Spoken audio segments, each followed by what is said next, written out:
देवाभाऊंनी बळीराजाला दिलेला शब्द पाळला. संकटात सापडलेल्या बळीराजाला सांत्वना देताना देवाभाऊंनी सांगितलं होतं की संपूर्ण शेतकऱ्यांची कर्जमाफी होईल. आणि आज अर्थसंकल्पामध्ये 2025च्या सप्टेंबर महिन्यापर्यंत ज्या ज्या शेतकऱ्यांचं कर्ज थकीत असेल त्या शेतकऱ्यांना 2 लाखापर्यंतच्या कर्जाची माफी देण्याचं देवेंद्रजी फडणवीस महाराष्ट्राच्या मुख्यमंत्र्यांनी घोषित केलं.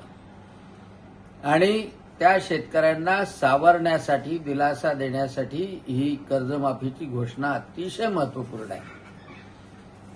जे शेतकरी रेग्युलरपणे, नियमितपणे कर्ज भरतात त्यांना सुद्धा दिलासा दिला.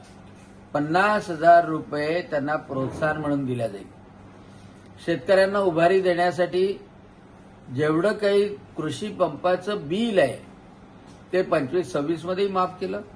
आता 26-27 साठी योजना सुरू ठेवली आणि 30,000 कोटी रुपये राखून त्यासाठी ठेवले. शेतकऱ्यांच्यासाठी सर्व सुविधा देताना, सर्व योजना सुरू ठेवताना त्याचं घरही सावरलं पाहिजे.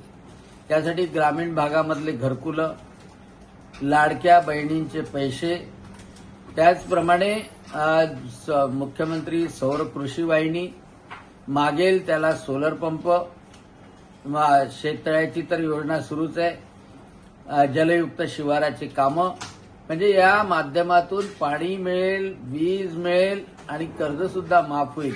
शेतकऱ्यांना पतपुरवठा सुद्धा होईल. पुन्हा शेतकरी कर्जाच्या विळख्यात पडू नये यासाठी विविध उपाययोजना सुद्धा आखल्या गेलेल्या आहेत. आणि म्हणून या अर्थसंकल्पाने खऱ्या अर्थानं शेतकऱ्याला दिलासा मिळालेला आहे. म्हणून मी मुख्यमंत्री देवेंद्रजी फडणवीस यांचं मनपूर्वक अभिनंदन करतो की त्यांनी शेतकऱ्यांना दिलेला शब्द पाळला.